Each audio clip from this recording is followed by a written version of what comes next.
ब्रह्मचर्य का नाश वीर का नाश जीवन का नाश है। ब्रह्मचर्य अगर सही है, आपने किसी तरह इधर उधर तो ये प्रश्न ही नहीं रहेगा।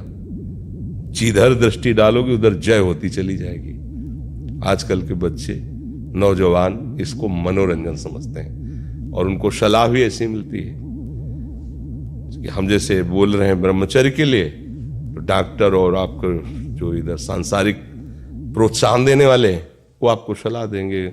हमें तो अंग्रेजी को शब्द नहीं याद है, फ्रस्ट्रेशन। हाँ, यही जो स्टेशन कह रहे हैं गाड़ी स्टेशन से अलग कर दो तो बोले तुम बहुत शांत हो जाओगे और फिर अपने काम में देखो कैसा उपदेश दिया जा रहा है कि वो तो ये जो कमियां है ना, ये कोई भूत नहीं है जैसे लोग कहते हैं ना, पता नहीं कौन, ऐसा कुछ नहीं, गंदी आदतें हैं, इन पर संयम लाओ। आप समझ रहे, स्वीकार करते हो हमारी बात कि इसमें आपको संशय है? हाँ, तो आप देखो, हम आज ही सत्संग में बोल रहे थे, हमारे रक्त का स्वभाव है ऐसे, जैसे कट जाए ना तो उसका स्वभाव थोड़ी देर में गाढ़ा होने की कोशिश करेगा।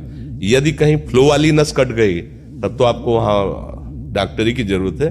अगर ऐसे कहीं त्वचा में ऐसे, तो उसका स्वभाव गाढ़ा हो जाना, वो थोड़ी ही देर में वो अपने आप को बांध लेगा, क्योंकि रक्त का एक स्वभाव होता है।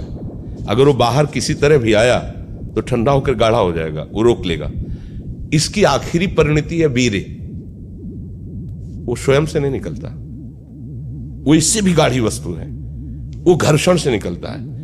अगर आप उसको गर्म न करें चिंतन के द्वारा, क्रिया के द्वारा, तो नहीं निकलेगा। और जब हम उसको, तो फिर वो जीवन को नष्ट, प्राय इस पर बच्चे ध्यान ही नहीं देते कि ये कोई मार्ग भी है।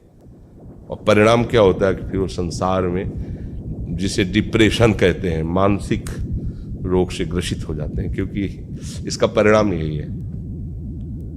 या तो आपको प्रमाद और आलस्य युक्त होकर समाज से अलग पड़ा रहना पड़ेगा, और या फिर आखिरी कि आत्महत्या कर लें, ऐसी सलाह आपका मन देगा, ऐसी स्थिति में पहुंचा देगा। इसलिए हमें लगता है जब तक ब्याह न हो तब तक ब्रह्मचर्य से रहो, ब्याह भी हो जाए तो संयम से रहे। ये जीवनी शक्ति है, किसी के साथ खिलवाड़ नहीं करना चाहिए। पढ़ाई लिखाई वो कैसे तुम्हें बताए, अभी आप छेड़ना मत। जैसे लोग कहते ना, मैं बहुत परेशान हूं, कुछ करता नहीं हूं, ऐसा हो जाता है वैसा हो जाता है, तो आपको हम बता रहे रक्त का स्वभाव है जैसे, तो इसकी आखिरी परिणति है वो वीर।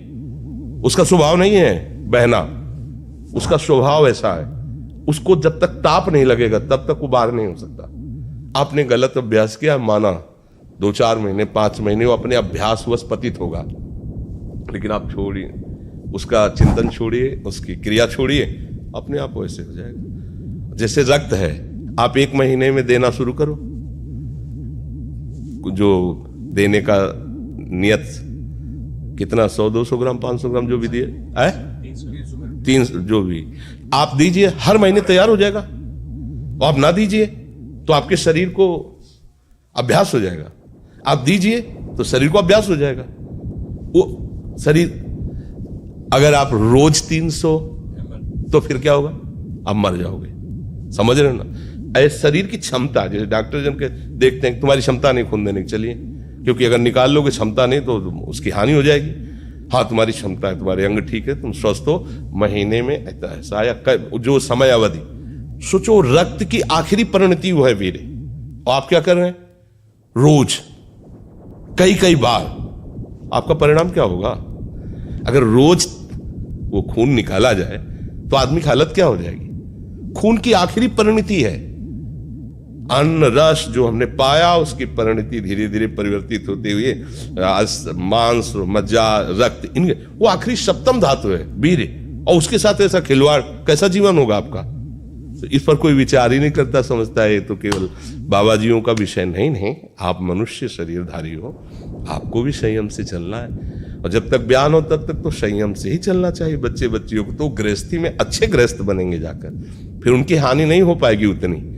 अब पहले से ही तो फिर अब वो पढ़ाई में मन कैसे लगे जब आपके पास पढ़ाई वाली सामग्री ही नहीं रह गई है।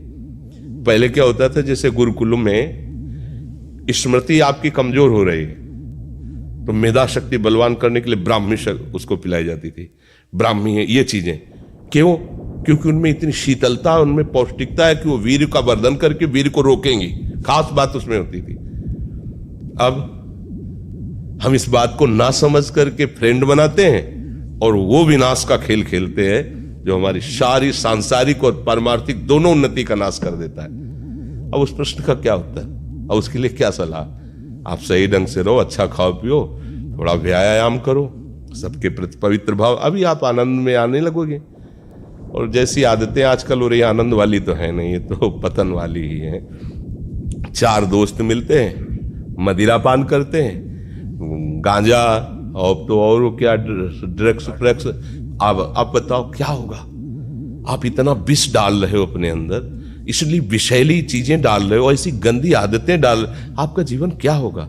कैसा खिलवाड़ किया जा रहा है मनुष्य शरीर से, जबकि ये देव दुर्लभ देही है भगवत प्राप्ति, इसके साथ कैसा? तो बच्चों को ना तो सत्संग मिल रहा है, ना शास्त्र स्वाध्याय मिल रहा है, ऐसा ही संग मिल रहा है जो पतन का कारण क्या हो रहा है। अच्छा, बहुत पढ़े लिखे हो और शराब पी के नाली के कीड़े की तरह पड़े हो, माता पिता का अपमान कर रहे हो, मनमानी बेविचार कर रहे हो, पढ़ाई लिखाई क्या हुआ? पढ़ा लिखा दे भाई, विद्या तो वही जो विनय, पवित्रता, शालीनता, सभ्यता, नम्रता, ये तो सद्गुण विद्या में आज की रह नहीं रहे। पढ़े लिखे माता पिता को ऐसे डांट देते जैसे कोई नौकर से बात करता है, हम स्वतंत्र हैं। अरे विषयों के गुलाम तू कब स्वतंत्र हो गया? स्वतंत्र तो परमहंस जन होते हैं जिन्होंने इंद्रियों को अब जीत लिया और भगवद आनंद में मस्त हो, वो स्वतंत्र हैं। इंद्रियों के गुलाम तुम स्वतंत्र हो? जो विषय जब चाहता है तुम्हें गिरा, तुम स्वतंत्र हो? माता पिता, गुरु, शास्त्र, इनकी परतंत्रता स्वीकार करने वाला ही स्वतंत्र होता है। ये मनमानी आचरण जो आजकल समाज में विस्तृत हो रहे हैं ना, ये पतन, अशांति और पाप का कारण बनते हैं, जो बहुत हानिकारक है। तो बच्चा सावधानी से रहो, जो बचा है उसको संभाल लो। जीवन जब से ज्ञान हो जाए तब से अपने को संभाल ले भाई, पूर्व में गलती हो गई, आगे सुधार लेते हैं। जी।